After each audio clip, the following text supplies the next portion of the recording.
Hey guys, we're going to look at communicating marketing research findings here in Chapter 13.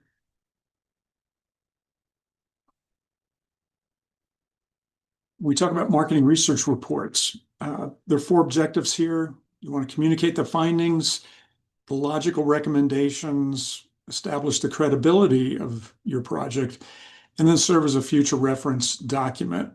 So this will be referred to in future months and years, and probably the next round of research will use this as a template of how to conduct such a research and make changes accordingly. The most frequently read portion of your research report will be the executive summary. So that comes right after the title page and the table of contents. This is probably one page, single spaced, and you're getting the essentials to management in this executive summary. If there's a key infographic that captures an important part of the research, then include that as well. But basically, it's a distillation of what this research project means for management. And then after the executive summary, you do present the research method, show the data analysis, make your conclusions and recommendations, and list any limitations and appendices. So the appendices would be where you would put some of your tables and supporting documents. Our author, Joe Hare and Dana Harrison, they point out that there are ways to graphically depict the results of multiple regression that can be very helpful. So here you got ovals representing the constructs, consumer innovativeness, negative about advertising, and interested in advertising, and then relationship to marketing satisfaction. So the leading indicators here are consumer innovativeness and interested in advertising, and to marketing satisfaction. The R square is 0.24 there. So that gives a measure of how much of the variance in this dependent construct is accounted for by these three predictive constructs. Recommendations. You're going to generate these by critical thinking. So thinking about what your management team needs and then giving it to them. So given those recommendations. Don't avoid making recommendations. So really need to focus and move forward into the realm of where managers operate. Remember our information value chain early in the course. More value accumulates as you move across these different blocks from data, which are like cell entries and spreadsheets, to information, which might be a measure of central tendency for a column in the data set, like an average or a mean. And then if you're comparing averages to prior periods, then you get knowledge of whether you're going up or down. Then you can make a decision here or make a recommendation. And all this translates into personnel for the management team, hiring or more or firing staff, and also profits and losses. That's where they live. That's where their decisions should be focused. Okay. And then actions to measure this and move on it in the future. Be like Kit Carson, scout ahead of John Fremont, exploring the West. Legendary, okay? And it was covered a lot of ground, but gave them the essentials, what was needed up ahead. Where would you get this? Think back to your three-level conceptual map. You've already laid out what the map was in your research project. I'm working on a topic so that you can explain some phenomena related to consumers so that we can take action that will result in a certain amount of profits or savings or retention of staff. So that's what you want to do. Here's an example, three-level conceptual map for the Harley-Davidson dealer survey. I'm studying dealer value to explain dealer satisfaction so management can further develop the Iron Horse brand and increase sales by 50% in 2001. So in terms of recommendation, this is your focus. So what is going to lead to the Iron Horse brand increasing sales by 50% in 2001? Appendices, move these, the questionnaire that you used in this survey, in the study, move that to the appendix. A set of tables, you can move those to the back. Graphs that you've worked up, if they're not essential, but might be informative for background reading or exploring possible future explorations with customer segments, you include those in the back as well. So the appendices is where you would, place things for future reference. Common problems in preparing the marketing research report is really a lack of thought in why these elements would contribute to answering the management's questions that they have, the decision that faces them. So dumping things into the report, that's really what results from this lack of data interpretation, using complex statistics without any meaningful connection to what management needs to know, having a glossy cover, but not enough thought about the contents and how it speaks to management, and just maybe a broad-ranging coverage of some topics relevant to customers, but no really focused recommendations for managers. Jerry Thomas, we've seen him in our course before. He led the focus group that we saw. He says, in any report or presentation, get right to the point and why these results matter to the firm. Tendency for beginners is to present all the answers and all the data, whether relevant or not. The role of the analyst is to boil, filter, and distill so the audience receives the pure distillation. Give the pure distillation. So here's how that might look in a counseling interview. Well, Mr. Cody, according to our questionnaire, you'd probably excel in sales, advertising, slaughtering a few thousand buffalo, or market research. That was what Buffalo Bill Cody supposedly needed to hear.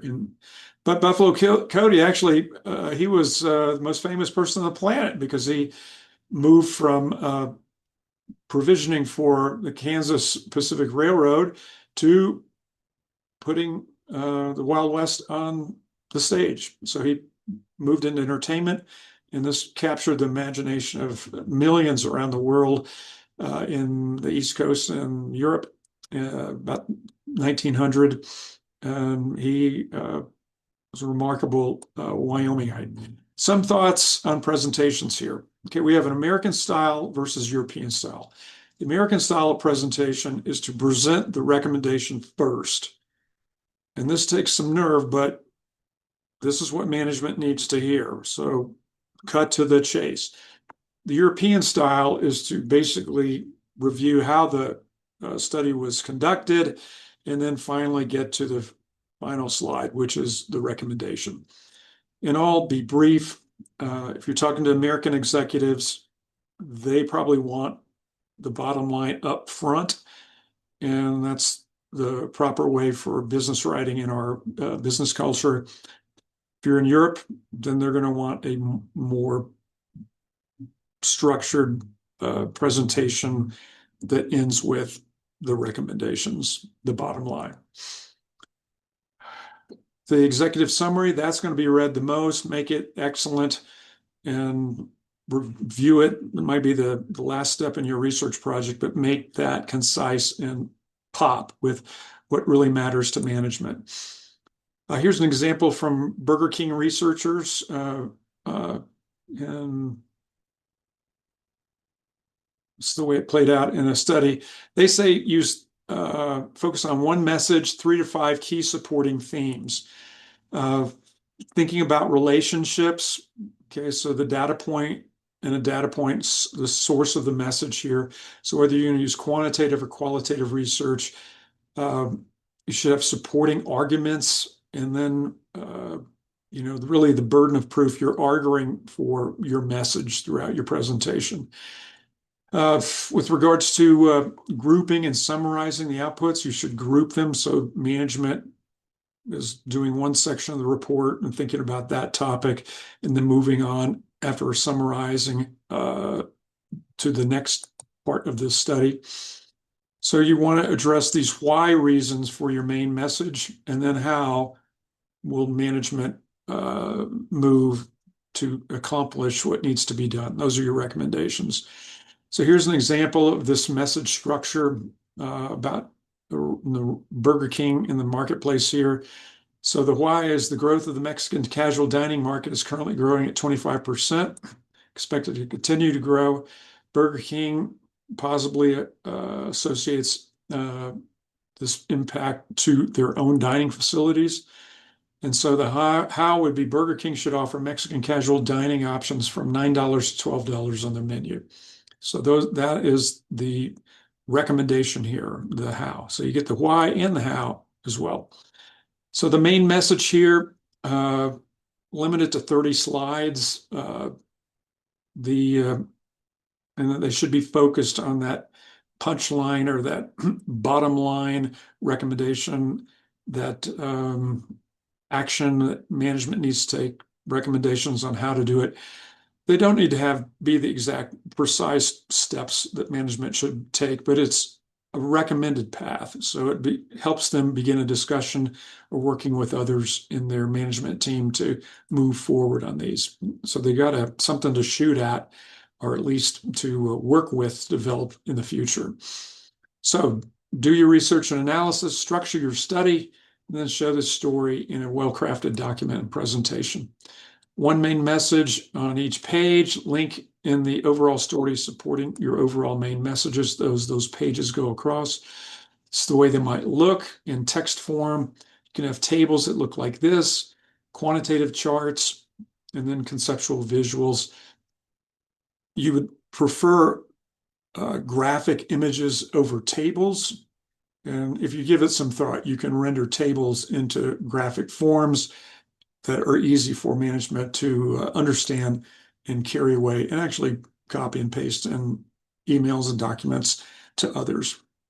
So these relationships, the pie charts, the bar charts here, this correlation that you might depict with a binary plot of two variables with the data point with the line going through it there. Your trigger words when you're talking about pie charts, you're going to talk about share, percentage of total. Your bar charts, you're going to talk about larger than or smaller than. So you're making these comparisons, or what is the most important bar there to take away. And then these trends that you might have in the time series or frequency. Again, you want to structure your pages so you have a main point and then supporting points like this, a chart or a table, and then supporting points accordingly. The visuals, you'd have fast food. This is your main point. Fast food breakfast plays a key role in the lives of blue-collar workers. The bar that matters, the blue is the blue-collar worker bar. Okay, so 78% agree with this, that they often get breakfast sandwiches at fast food restaurants. And then also over here, I love a nice hot cup of coffee in the morning. So 53% to 43%, the blue-collar versus the white-collar workers. So that management gets that.